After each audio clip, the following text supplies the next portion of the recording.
AVM की इस online platform पर आपका हार्दिक स्वागत करता हूँ। और आज मैं आपके लिए लेके आया हूँ कक्षा 9 का जो 11 नंबर जो चैप्टर है हमारा, कार्य और ऊर्जा। ठीक है ना। तो कार्य और ऊर्जा आज हम इसके बारे में डिस्कस करेंगे। और सबसे पहले जो टॉपिक हम ले रहे हैं कार्य, तो कार्य क्या होता है। जैसे अभी मैं यहाँ पर खड़ा हूँ, यहाँ पर ठीक है ना, यहाँ पर खड़ा हूँ तो मैं कहूँ क्या मैं कुछ कार्य कर रहा हूँ, आप कहोगे अभी तो कुछ नहीं कर रहे हो। लेकिन अब मैं जैसे आपको कुछ लेक्चर दे रहा हूँ, कुछ आपको मैं पढ़ा रहा हूँ, तो मैं कहूँगा आपको कि क्या मैं कार्य कर रहा हूँ, तो आप कहोगे बिल्कुल आप कार्य कर रहे हो, मैं पढ़ाने का कार्य कर रहे हो, कहोगे ना। तो हम हमारी भाषा में तो कहेंगे कि मैं कार्य कर रहा हूँ, लेकिन फिजिक्स की कुछ और ही है परिभाषा कार्य की समझ में, जो अभी इसके बारे में डिस्कस करेंगे। देखिए एक और उदाहरण दे रहा हूँ मैं। जैसे अभी मैं इस स्टूल को लेकर आ रहा हूँ और ये स्टूल लेकर मैं यहाँ पर खड़ा हूँ और करीबन लगभग 1 घंटे तक ऐसे ही खड़ा रहता हूँ। तो अभी आपसे पूछूंगा कि भाई मैंने कुछ कार्य क्या किया, तो आप कहोगे बिल्कुल आप 1 घंटे से यहाँ पर इतनी मुश्किल से इस स्टूल को लेकर खड़े हो, तो आपने बहुत यहाँ पर कार्य किया है। लेकिन यहाँ पर जो फिजिक्स है वो यदि फिजिक्स को हम पूछेंगे या कि क्या मैंने कुछ कार्य किया है, तो वो कहेंगे नहीं आपने तो कुछ कार्य नहीं किया, आप तो सिर्फ ऐसे ही खड़े हो। ठीक है ना। तो यहाँ पर देखिए कार्य की परिभाषा की समझ में देखें तो कार्य क्या होता है, तो किसी भी वस्तु पर लगने वाले बल तथा उसके द्वारा तय किए गए विस्थापन के गुणनफल को हम कार्य कहते हैं। ठीक है। तो ये परिभाषा है, इसको हम यहाँ पर व्याख्या द्वारा कैसे समझ सकते हैं कि किसी भी कार्य को करने के लिए हमें बल लगाना पड़ेगा। ठीक है ना। ये बात तो हम मानते हैं। जैसे यहाँ पर कोई टेबल है, मान लो यहाँ पर कोई भी बक्सा है, इसको यदि इस तरफ खिसकाना है तो हमें यहाँ क्या लगाना पड़ेगा, बल लगाना पड़ेगा। ठीक है। तो बल लगाना पड़ेगा, ये बात ये हुई। दूसरी बात क्या कह रहा है कि किसी वस्तु पर लगने वाले बल तथा उसके द्वारा तय विस्थापन।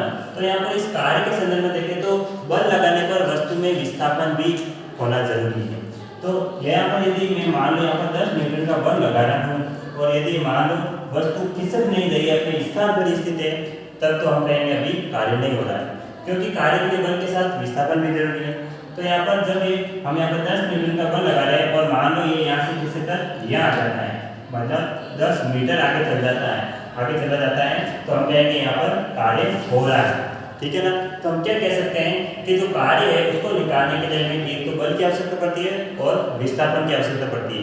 यदि हम वस्तु पर कोई भी बल लगा रहे हैं और यदि वो विस्थापित नहीं हो रही, इसका मतलब हम कोई कार्य नहीं कर रहे हैं। ठीक है ना। जैसे अभी मैं ये दीवार है और इस दीवार को इस तरफ धक्का मारूं, चाहे कितना भी तेजी से धक्का मारूं, तो भी यदि ये आगे खिसक नहीं रही है, ठीक है ना, तो हम कहेंगे यहाँ विस्थापन 0 है। तो विस्थापन 0 होगा तो हमारा कार्य भी 0 ही मान जाएगा। कैसे, यहाँ पर एक उदाहरण द्वारा यहाँ पर न्यूमेरिकल करके देखते हैं। देखिए यहाँ पर एक उदाहरण लेते हैं।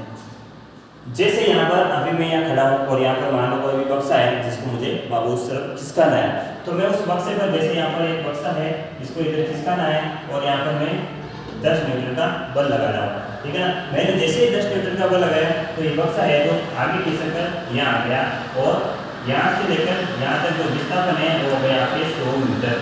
ठीक है ना। 10 न्यूटन बल लगाने से यहाँ पर विस्थापन कितना हो गया, बक्सा 100 मीटर। तो हम यहाँ पर कार्य की गणना कैसे करेंगे कि कार्य का फॉर्मूला होता है हमारे कार्य बराबर बल इंटू विस्थापन। तो कार्य बराबर हो जाएगा, बल कितना लगाया हमने 10 मीटर, विस्थापन कितना होगा 100 मीटर। तो 10 को 100 से गुणा करने पर हम कहेंगे कि 1000 कार्य किया है। कार्य का मान, जो परिमाण क्या हो जाएगा 1000। लेकिन अब 1000 के पीछे यहाँ पर कुछ यूनिट भी लगाना पड़ेगा। जैसे जिस प्रकार हम मीटर के लिए, दूरी के लिए मीटर लगाते हैं, बल के लिए हम न्यूटन लगाते हैं, तो इस प्रकार कार्य के लिए भी कुछ मात्रक होगा। तो यहाँ पर कार्य के लिए हम यहाँ पर इस फॉर्मूले के द्वारा हम मात्रक निकाल सकते हैं। कैसे, जैसे कार्य का मात्रक निकालना है और यहाँ पर बल का हमें पता है, दूरी का या विस्थापन का हमें पता है, तो बल का क्या होता है न्यूटन, और आगे में न्यूटन इंटू यहाँ पर दूरी के लिए क्या होता है, विस्थापन के लिए क्या होता है मीटर, तो न्यूटन इंटू मीटर। तो हम कहेंगे कि कार्य का जो मात्रक होता है न्यूटन इंटू मीटर। और इसका एक अन्य मात्रक और है जिसको हम कहेंगे जूल। जूल, ठीक है ना। और जूल को जैसे दर्शाते हैं। तो यहाँ पर अब हमें देखते हैं कि कार्य क्या होता है, किसी भी वस्तु पर लगने वाले बल और उसके द्वारा तय विस्थापन के गुणनफल को हम कार्य कहते हैं। ठीक है ना। कार्य का जो फॉर्मूला है कार्य बराबर बल इंटू विस्थापन और इसका मात्रक है न्यूटन मीटर या जूल। ठीक है। अब देखिए यहाँ पर आगे देखते हैं कि ये कार्य कितने प्रकार से हो सकता है। तो कार्य कई प्रकार से, जैसे धनात्मक कार्य, शून्य कार्य और ऋणात्मक कार्य। अब इनको यहाँ पर एक एक उदाहरण द्वारा समझते हैं। तो धनात्मक कार्य तो अभी हमने यहाँ पर एक उदाहरण किया था कि मैंने यहाँ पर 10 न्यूटन का बल लगाया और वस्तु है या बक्सा है जो 100 मीटर तक चली। तो मैंने जैसे यहाँ पर ये है बक्सा, इधर मैंने 10 न्यूटन का बल लगाया और ये भी इसी दिशा के अंदर ये बक्सा है जो 100 मीटर तक विस्थापित हुआ। मतलब जिस दिशा में बल लगाया जाता है उसी दिशा में यदि वस्तु विस्थापित होती है तो इस समय जो हमने कार्य की गणना की थी वो किसमें आएगी, धनात्मक। वो कार्य क्या करेगा, धनात्मक कार्य। ठीक है। दूसरा, जैसे यहाँ पर क्या है, धनात्मक कार्य हो गया। अब शून्य कार्य, शून्य कार्य कब होगा, जैसे मैं यहाँ पर 10 न्यूटन का बल इस बक्से पर लगा रहा हूँ और 10 न्यूटन का बल लगाने के बाद भी ये यहाँ से आगे नहीं खिसक रहा है, मतलब इसमें विस्थापन है वो क्या है, 0, विस्थापित नहीं हो रहा है। बल तो लगा रहा हूँ लेकिन विस्थापित नहीं हो रहा है। तो हम यहाँ पर क्या करेंगे, यहाँ पर जब कार्य की गणना करेंगे तो W बराबर F इंटू जो S करेंगे, मतलब बल इंटू विस्थापन। तो 10 को यदि 0 से गुणा करें तो 0 आ जाएगा। तो कार्य क्या हो गया, 0। तो हम कह देंगे ये क्या कार्य क्या है, शून्य कार्य। ठीक है। अब देखिए ये दोनों तो हमने गणना करके यहाँ फॉर्मूले के द्वारा भी देख लिया, लेकिन एक होता है ऋणात्मक कार्य। यदि हम कहेंगे कोई बल लगाएंगे और विस्थापित होगी वस्तु तो यहाँ पर कार्य होगा और यहाँ तो कार्य शून्य होगा, यहाँ पे धनात्मक होगा, तो कार्य धनात्मक होगा। तो लेकिन ये ऋणात्मक कार्य कहाँ से रहा है, तो इसके संदर्भ में हम देखें तो मान में यहाँ पर ये क्या है, एक सड़क है और इस पर कोई भी एक गाड़ी है जो चल रही है, ये इस दिशा के अंदर चल रही है।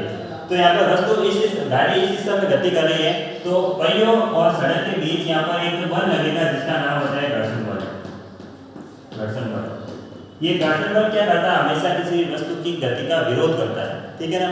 तो ये बस है जो इधर गति कर रही है लेकिन घर्षण बल इधर लग रहा है। ठीक है ना। घर्षण बल इधर लग रहा है, वस्तु इधर विस्थापित हो रही है। तो यहाँ पर मान लो घर्षण बल का मान है 10 न्यूटन और इस विस्थापन का मान कितना है, 100 मीटर मान लेते हैं। ठीक है ना। उसी उदाहरण से हम ये भी समझ रहे हैं। तो 10 न्यूटन का बल इधर लग रहा है लेकिन वस्तु किधर, इस दिशा में विस्थापित हो रही है। तो हम कहेंगे यहाँ पर बल लगाने पर वस्तु का जो विस्थापन है किस दिशा में हो रहा है, विपरीत दिशा में हो रहा है। तो हम यहाँ पर जब W की गणना करेंगे तो बल तो हम यहाँ पर प्लस में लेंगे 10 इंटू जो विस्थापन है बल के विपरीत दिशा में हो रहा है। ठीक है ना। तो यहाँ पर जो विस्थापन है उसको हम नेगेटिव ले लेंगे, -2 मीटर। तो हम कह देंगे W की गणना करेंगे तो -1000 न्यूटन इंटू मीटर। ठीक है ना। तो इस प्रकार से हमने देखा कि जो कार्य है यहाँ पर किसको कहते हैं, किसी भी वस्तु पर लगने वाले बल और उसके विस्थापन के गुणनफल को हम कार्य कह देंगे। ठीक है। उसका हमने फॉर्मूला देख लिया था कि कार्य बराबर बल इंटू विस्थापन, और यहाँ पर इसका फॉर्मूले को हम कार्य को W, F को S से और विस्थापन को S से दर्शाते हैं। फिर इसका मात्रक हो गया न्यूटन मीटर या इसको हम जूल भी कहते हैं। ठीक है। फिर हमने देखा कि कार्य कितने प्रकार के हो सकते हैं, जैसे धनात्मक हो सकता है, शून्य हो सकता है, ऋणात्मक हो सकता है। ठीक है ना। धनात्मक कब होता है, जब जिस दिशा में बल लगाते हैं विस्थापन भी यदि उसी दिशा में हो तो कार्य होता है धनात्मक। ठीक है ना। शून्य कब होता है, जब बल लगाते हैं और विस्थापन शून्य हो तो वहाँ पर कार्य होता है शून्य। ऋणात्मक कब होता है, जब वस्तु में बल लगाते हैं और उसके विपरीत दिशा में यदि विस्थापन हो तो उस समय जो कार्य होता है वो होता है ऋणात्मक। तो आज के हमने इस क्लास में हमने क्या क्या देखा, कार्य क्या होता है और इनके प्रकार देखे थे। ठीक है ना। तो ये पूरा का पूरा आपको यदि समझ में आया हो तो इसको लाइक जरूर करिए। धन्यवाद।